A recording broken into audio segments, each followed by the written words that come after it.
He was the party prince. He was photographed incessantly, falling out of one nightclub after another. Who rebelled against royalty. He decided he might leave the royal family. Haunted by his mother's death, it destabilized him and caused chaos for years. He struggled to find his way. Being royal for Harry was a burden and a curse. She's an American actress. I was like, okay, well, I really have to up my game. Unlike any royal bride before. Go back a few generations, and everything about Meghan Markle disqualifies her from marrying Harry. A modern royal couple who will change history. The Queen made an exception and broke from royal protocol. Redefine royalty. Do you see any scenario by which Harry and Meghan overshadow Kate and William? It was my first thought. And modernize the monarchy. The world's view of the British monarchy is probably going to be determined more by Harry and Meghan than by William and Kate, certainly by Charles and Camilla. That's a very unusual situation.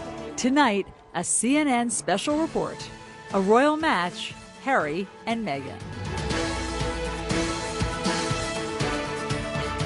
I'd never even heard about her until this friend said Meghan Markle. I was like, right, okay, give me a bit of background. It is July 2016 in London when Britain's most eligible bachelor, Prince Harry, is set up on a blind date. It was definitely a setup. It was a blind date. I was beautifully surprised when I walked into that room and saw her, and there she was sitting there. I was like, okay, well, I really have to up my game. Harry ups his game, and they begin a whirlwind romance. Just weeks later, they're vacationing together in Botswana, Africa. We camped out with each other under the stars. She came and joined me for 5 days out there, which was absolutely fantastic. In the months that follow, they date long distance, meeting up in London and Toronto, where Meghan, an actress, is filming her TV show Suits. Wow, you're pretty. Good. You've hit on me. We can get it out of the way that I'm not interested. No. The whole time keeping their relationship a secret. I mean, when they first met, nobody knew about it. I mean, they are such a charismatic couple. Penny Junor wrote a biography about Harry. They kept this relationship quiet. Which is itself impressive. It is impressive. I mean, the great fear about Harry finding a wife was always going to be the intrusion of the press, because that is what had killed 2 previous long-term relationships. Relationships with actress Cressida Bonas and his first love, Chelsea Davy. Chelsea had experienced the most horrible treatment. Photographers would be waiting for her. They would call out names, slag, bitch, whore, trying to get a reaction from her. And I guess that she looked at all of this and thought, do I want this for my life? And I interviewed Harry just before he met Meghan, the month before, and we talked about, his private life at the time. Harry tells Roya Nika, the royal correspondent for Britain's Sunday Times, about a, quote, massive paranoia he feels in finding a girlfriend. I think Harry's great fear was that unless he had enough time to get to know someone, if that relationship prematurely became public, they would be absolutely swamped with media interest, and that would change the dynamic of his relationship. And what happened to his mother is never far from his mind. Harry and his brother still feel that the paparazzi and press intrusion were certainly partly responsible for his mother's death, and thought, why would anyone want to put up with this for me? Harry wants to keep his relationship with Meghan private as long as he can. But just 4 months after that first date, the news is out, and the paparazzi pounce once again. I mean, there was a photographer who got inside Meghan's house in Toronto. The paparazzi were camping on her mother's front lawn and following, and harassing all members of her family, anybody really who knew her. Despite starring in a TV show, Meghan is relatively unknown. Now the British press wants to know who she is and if she's fit for the royal family. She was a woman who had been married. People were fascinated by the fact that she was divorced. People were fascinated by her background, her acting, a career woman. How would that work, being with someone in the royal family? That's not what we've seen before. They also have not seen someone biracial dating a member of the royal family.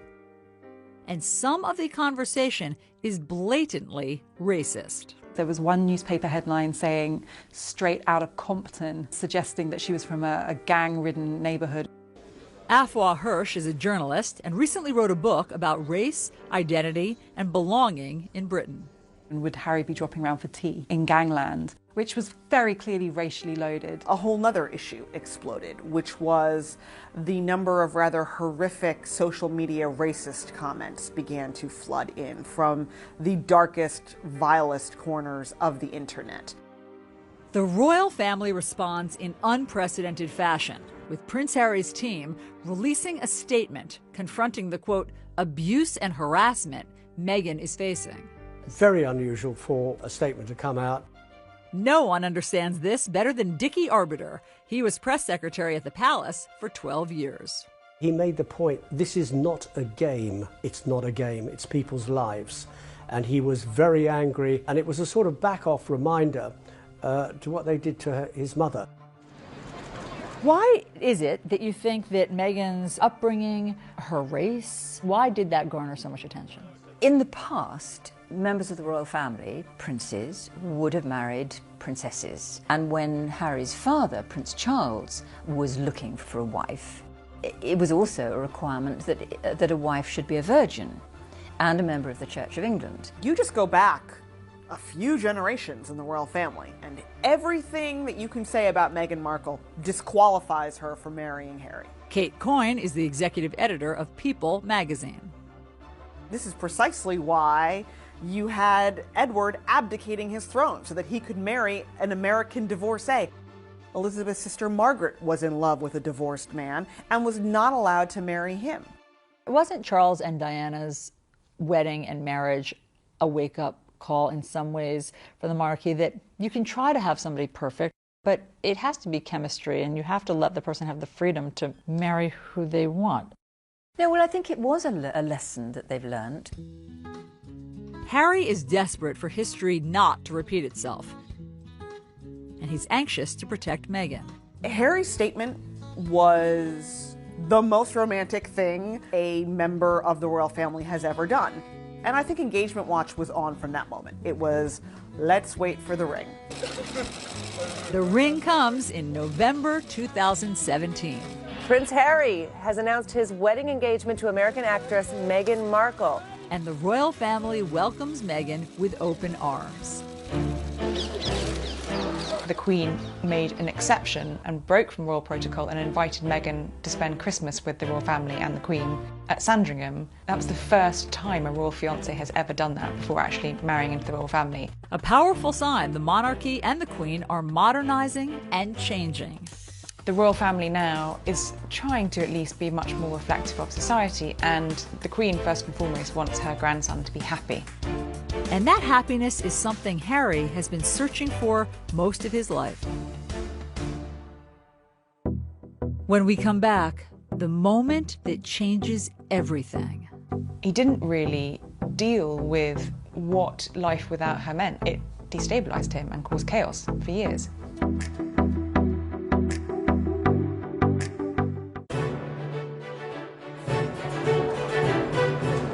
September 15th, 1984. Prince Henry Charles Albert David is born. Harry came into the world very different to his brother, who was heralded as the next in line to the throne of England. But Harry was the spare. Paul Burrell was Princess Diana's butler. So all through Harry's formative years, he always knew that he was second. He was always referred to as the spare, just always second best. And I think that had a profound effect on Harry. His childhood is also impacted by his parents' marital troubles. Harry grew up in a very tricky household. The prince and princess were never happy together, in a marriage that had failed before it even began. And I remember the times when Diana was shut away and quiet or crying, and the boys would write little messages. Please don't cry, Mummy. and they would put it under the door. When Charles and Diana divorce, it hits Harry hard. Then, 1 year later, his mother is killed. Harry is just 12 years old. This incredibly loving figure who had given him so much warmth and comfort in what was a very difficult childhood and extraordinary upbringing was suddenly gone. I remember Harry coming back to Kensington Palace shortly after the funeral, and he ran down the corridor and flung himself into my arms and cried. And his tears wet my shirt through. He was devastated. Got the phone and Harry later admits to ITV he has deep regrets about his final phone call with his mother. I can't really necessarily remember what I said, but all I do remember is probably, regretting for the rest of my life how short the phone call was. And if I'd known that that was the last time I was going to speak to my mother, the things I would have said to her. Looking back on it now, it's incredibly hard. I have to sort of deal with that for the rest of my life. Guilt and grief he never expresses at the time. I think it was a classic case of don't let yourself think about your mum and the grief and the hurt that comes with it, because it's never going to bring her back, and it's only going to make you more sad. People deal with grief in different ways, and my way of dealing with it was by just basically shutting it out, locking it out. Prince Harry arrives here at Eton, the prestigious boys' boarding school, the year after his mother's death. And though he moves into the same house as his older brother William, Harry reportedly struggles academically and is miserable. Diana always said that she never wanted Harry to go to Eton because he would be compared to his brother's success. And she thought this would be the undoing of Harry's confidence. Prince Harry said that he decided that he was going to be a bad boy. Journalist Angela Levin interviewed Harry last year at Kensington Palace. So that the reason he didn't do well there was partly his fault. It was deliberate. In 2002, headlines emerge of Harry's drinking and marijuana use. For the first time, Harry is facing the public pressure that comes with his famous family. Did it seem to Brits that it was more than just typical teenage antics? Teenagers do drink too much. They do behave badly, it's all part of the growing up process. But I personally was worried that there was something deeper. There was a touch of self-medication going on. After graduating from Eton, Harry escapes to Africa during his gap year for humanitarian work. It was an escape from this heavy-duty world of royalty, always being watched, always being photographed. He could be very ordinary. He spends 2 months in Lesotho with children in need and others whose parents died from AIDS. He could see that there were holes there in their lives. And I think absolutely he saw in them something that he felt was missing in his life: care, love and attention, the loss of his mother. Harry not only falls in love with the children and the country, he begins a serious romance with a wealthy girl from southern Africa, Chelsea Davy. She's very free-spirited, not someone who felt bound by royal protocol or tradition, and also shared his love of Africa, and the two of them travelled extensively throughout Africa together. Chelsea remains a constant in Harry's life for years to come. She also came into his life at a time when he was missing that female figure to support him, and I think Chelsea did that and understood him, and she could understand that he'd been through a very difficult time and was still going through a very hard time. A very hard time that Harry struggles to overcome. When we come back, Prince Harry got so low that he decided at one point that he might leave the royal family. And then Meghan Markle's struggle with her biracial identity. She has heard the names her mother has been called, and she's well aware that that is happening for one reason only, and it's the color of her mom's skin.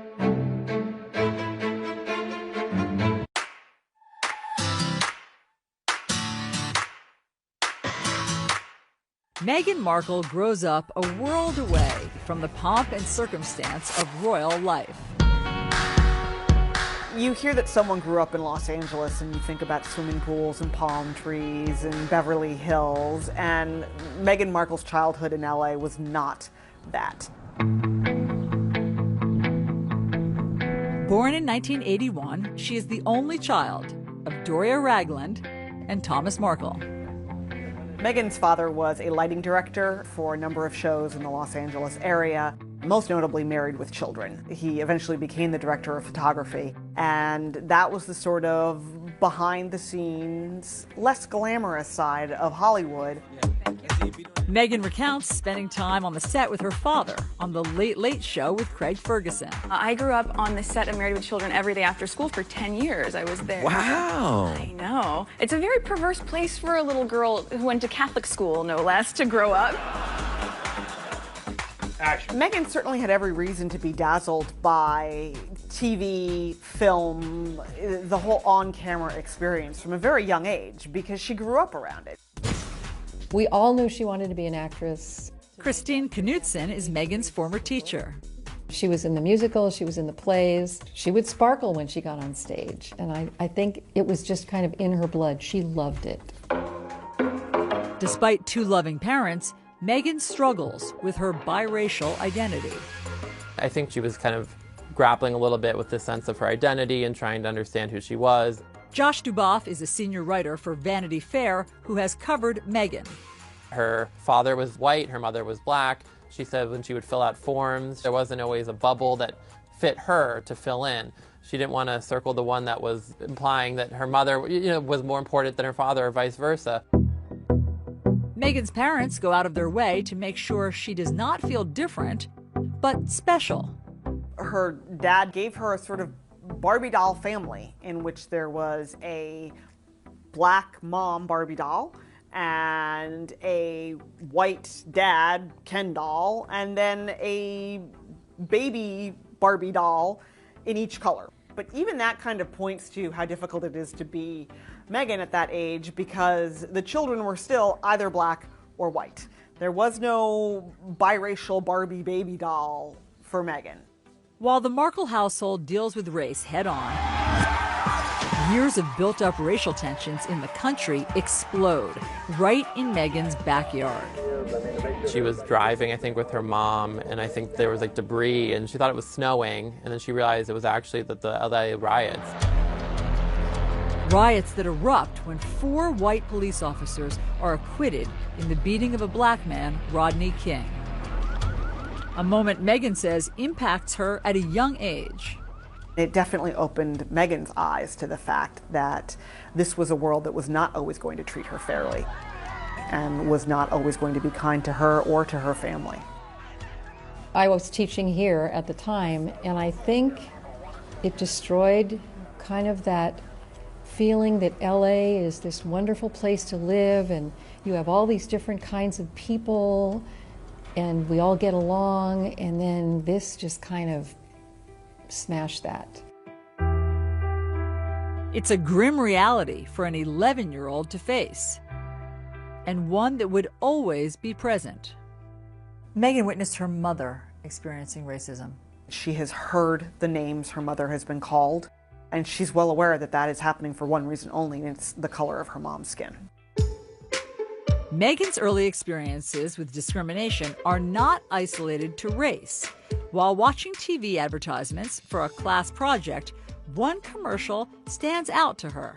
Women are fighting greasy pots and pans. In the ad, they implied that the product was just for women who were going to be at home doing the cleaning. 11-year-old Meghan tells Nick News what she thinks. I don't think it's right for kids to grow up thinking these things, that just mom does everything.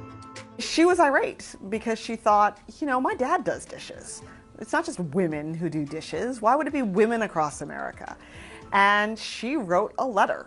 So I was wondering if you would be able to change your commercial to people all over America. And wouldn't you know it, it worked. The gloves are coming off. People are fighting greasy pots and pans with Ivory Clear. It had to have been such wonderful reinforcement for her at such a young age that she could make a difference, that she could take a stand and have her voice heard and not be dismissed. When we come back, Prince Harry and the burden of royalty. She really did love him, but being with Harry and the huge circus that came with it was overwhelming for her. She didn't want to be a princess. I don't think any sane person wants to be a princess.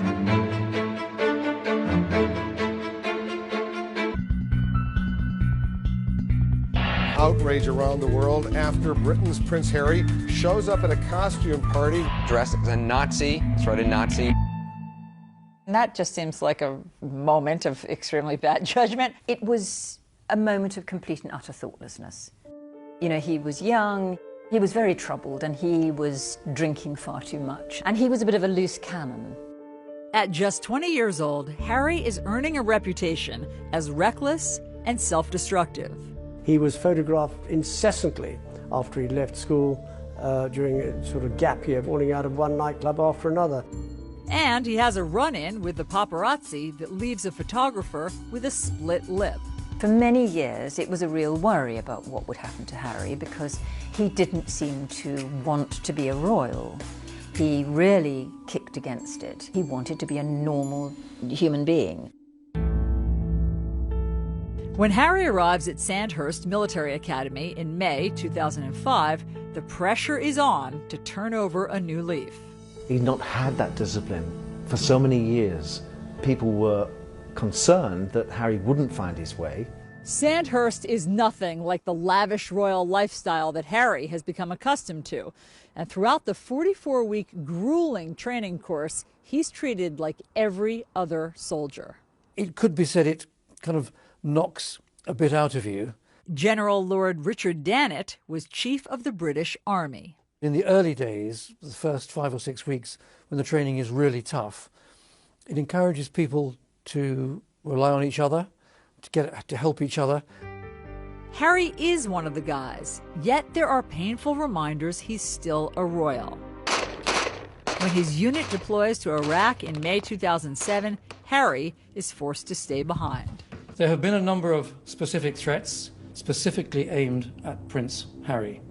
And it's for that reason that I've decided that the risk to Prince Harry is too great. I think when he was told he couldn't go, it was a really low point for him. I didn't sort of join the army thinking that I was never going to go on operations. It was very hard, and I did think, well, clearly one of the main reasons that I'm not allowed to be going is because of the fact of who I am.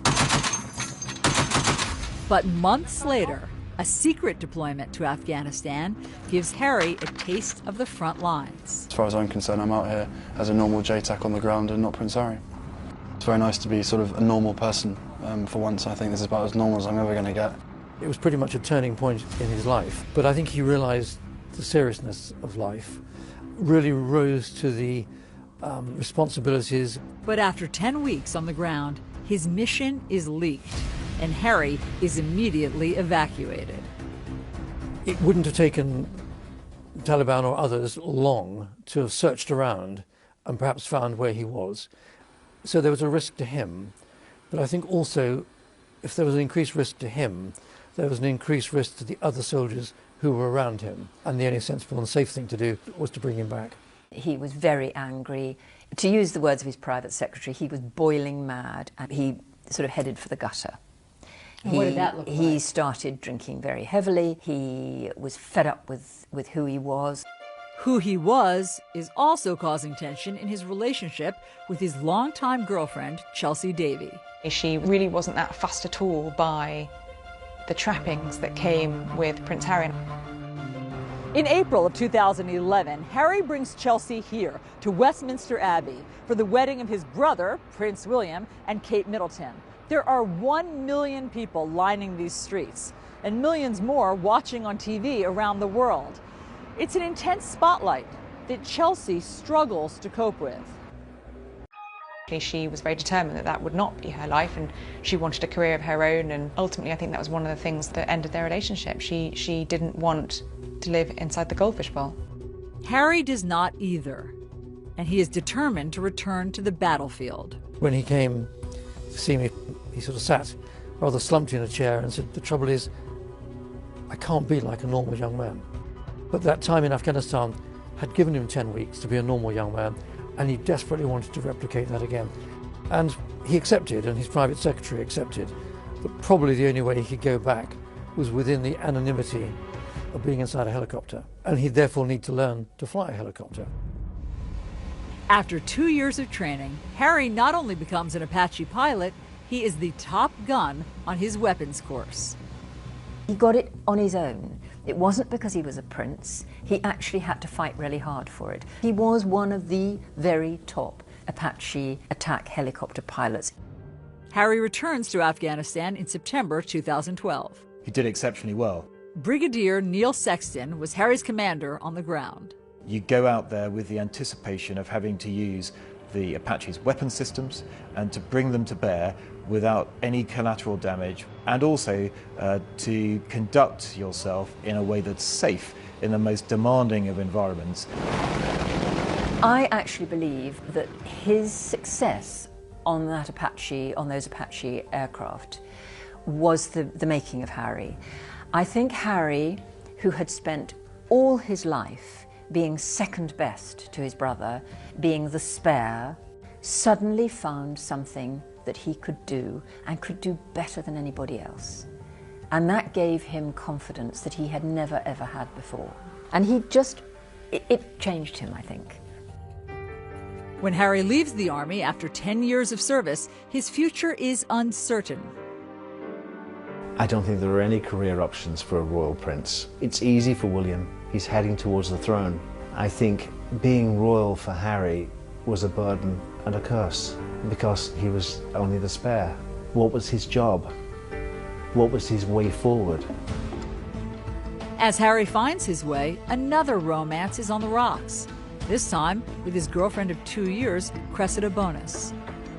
She really did love him, but I think the situation of being with Harry and the huge circus that came with it was overwhelming for her.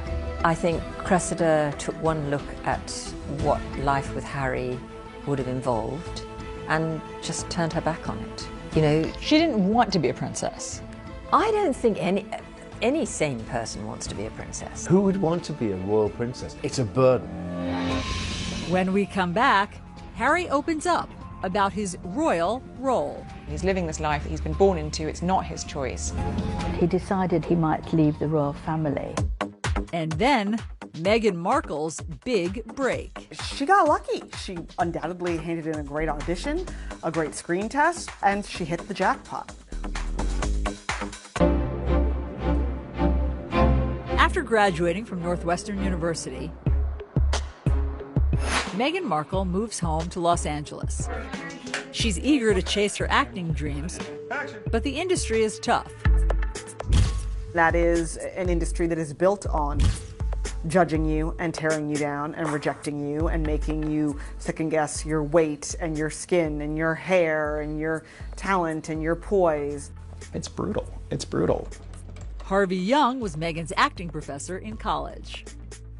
When you leave college, it's a pretty bleak world of just laying bare your soul as part of audition before a casting agent, and then more often than not being told no. For Meghan, her identity struggle is magnified in Hollywood.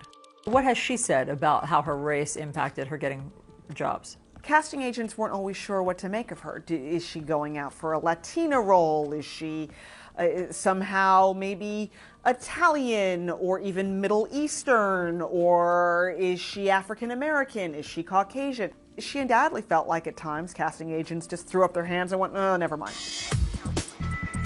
Passed over for big roles, Meghan does get some small parts. Thank you. So what's going on here? What do you mean? What I mean is, like, you're way too cute to be just a FedEx girl. Maybe she'd have one scene or be there for one moment. I think she was on a bunch of TV shows, Fringe, Beverly Hills 90210. She was famously a deal or no deal girl. She had her little moment opening one of the briefcases. She has said that her 20s were brutal. Meghan struggled a lot. To become a successful actress, to be able to make a living, that's like winning a lottery ticket. I mean, the number of forces that have to combine to get you even the smallest scrap of success are so astronomical. Meghan auditions for 10 years. And then, at 29, she lands a significant role. Female lead on USA Network's legal drama, Suits. Is this all a joke to you? Because I take my job seriously. She got lucky. She undoubtedly handed in a great audition, a great screen test. She had excellent chemistry with her co-stars, and she hit the jackpot. Suits is an instant hit. Suits radically changed Meghan's life. First and foremost, she was now making more money than she had ever made before, ever. As the show achieves success, Meghan makes big changes in her life, including ending her 2-year marriage to Hollywood producer Trevor Engelson. When they met, she was still largely an aspiring actress. He was an aspiring producer. They were essentially at the same place in their careers. And then Suits really took off, and they weren't going in the same direction anymore. She was filming in Toronto, he was in Los Angeles. There were thousands and thousands of miles between them. Determined to use her position for good, Meghan spends her free time advocating for women. During a panel discussion, Meghan recounts how the success of the show emboldened her to stand up for herself. Every script seemed to begin with, Rachel enters wearing a towel. And I said, nope, not doing it. At a certain point, you feel empowered enough to just say no. She wanted to encourage other women to feel like they could speak up in the same way. And Meghan uses her fame to fight for women's equality across the world. As an ambassador for the nonprofit World Vision, Meghan travels to a remote village in Rwanda, where young girls walk hours every day to access clean water for their families. This is the water that she's going through all this work to get. But all that changes when the World Vision team builds a new well. These girls are able to stay in school because they aren't walking hours a day to go and get water, and this clean water source has changed the entire community.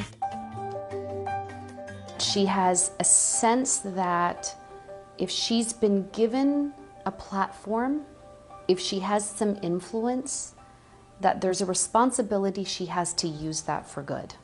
Laura Dewar is the Chief Marketing and Development Officer for World Vision.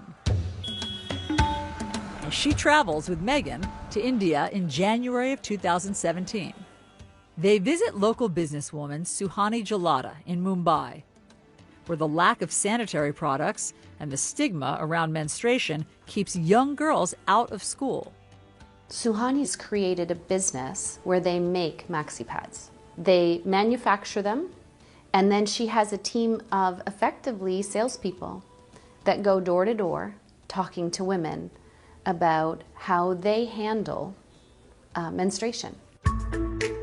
Meghan comes home and writes an essay in Time magazine drawing attention to the barriers to education for girls across India. And she continues to mentor Suhani to this day. She's really more than happy to, have a call and just talk about the issues that we might be experiencing or any help that we need from her, whether it's in terms of fundraising, in terms of marketing, or any kind of support like that. This is not a celebrity who floats in, who needs a platform issue to associate with their quote-unquote brand.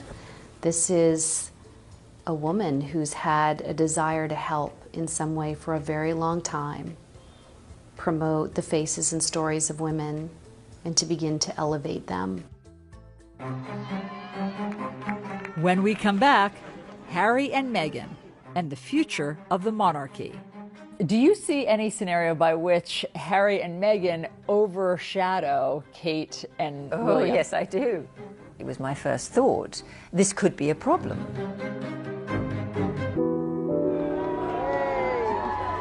Summer 2017. It's been 20 years since Princess Diana's death, and Prince Harry is speaking about it for the first time in a documentary for the BBC.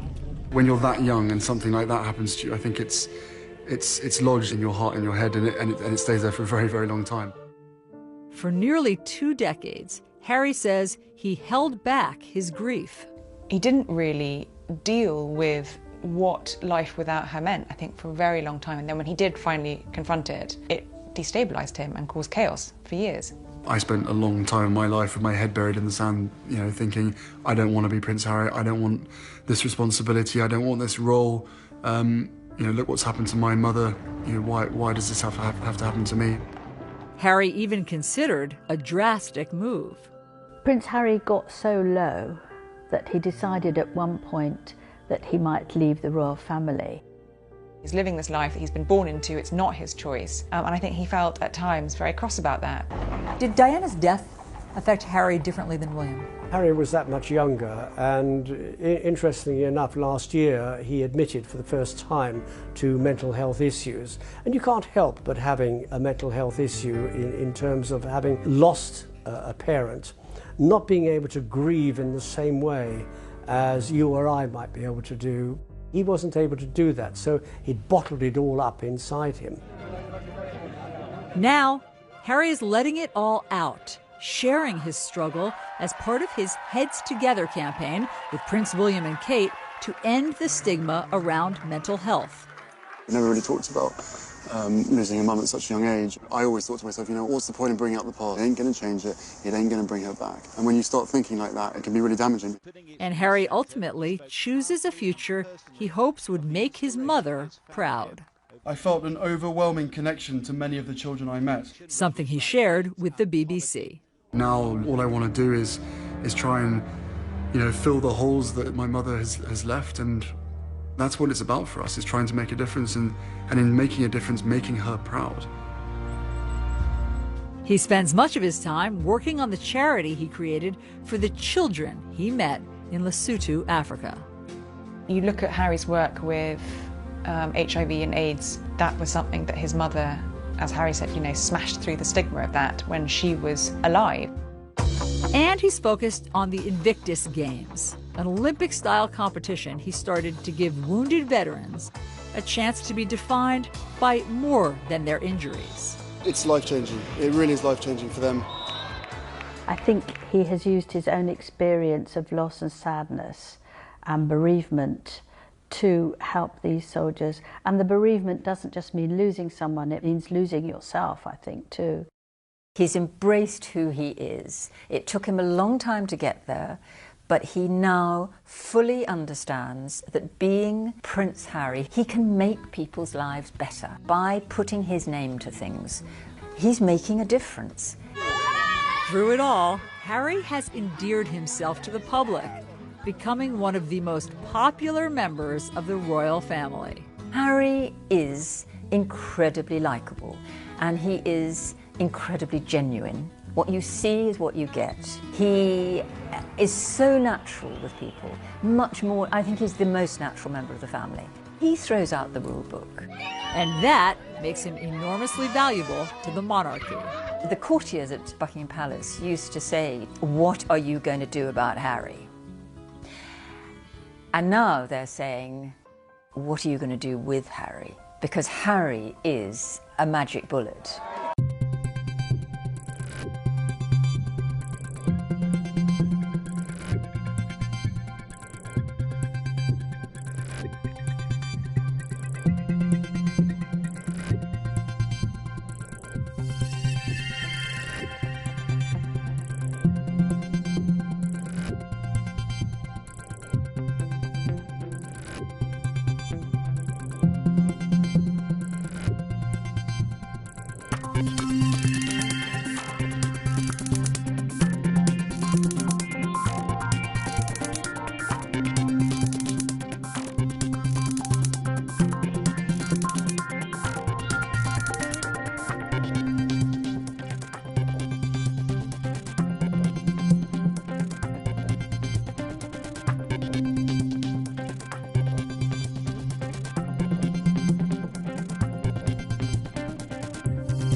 As Harry helps carry the monarchy forward, he will continue to do things his own way, like proposing to the woman he loves, not someone British royalty might expect. I think it's a wonderful coincidence that Harry has fallen in love with somebody who is American, mixed race, divorced, and a career woman. She is very representative of our society today, and I think that makes the monarchy much more user-friendly. And in Meghan, Harry has found someone who can cope with the role and is not afraid of the spotlight. Meghan was utterly enchanting when she appeared for the first time in Nottingham. She behaved as though she'd been doing it all her life. On Saturday, May 19th, Harry and Meghan will get married here on the grounds of Windsor Castle in St. George's Chapel. It will be a very traditional wedding for this very modern royal couple. Meghan and Harry love story is a terrific story. It has unlimited fairy tale appeal. I heard you were amazing in Chicago. She does what she feels comes naturally. And Harry is the most relaxed member of the royal family. Do you see any scenario by which Harry and Meghan overshadow Kate and Oh, William? yes, I do. I do. I mean, this is immediately was my first thought. You know, this could be a problem because Harry and Meghan are a very compelling couple. They're very charismatic and very relaxed and easy. The cameras will follow them. William and Kate there's a much more rigidity to them, as possibly there has to be because he is going to be king. To some who have known the family well, Harry and Meghan will play a critical role in the monarchy's future. The world's view of the British monarchy is probably going to be determined more by Harry and Meghan than by William and Kate, certainly by Charles and Camilla. That's a very unusual situation. The royal family need Harry to bridge the gap between the people and the monarchy, because without that connection, the royal family wouldn't survive. As he has his whole life, Prince Harry will likely continue to be a star in the royal show. With his irresistible appeal, down-to-earth charm, and, like his mother, a natural ability to connect. With Meghan by his side, this modern royal couple are on course to redefine Britain's most famous family and change the monarchy forever.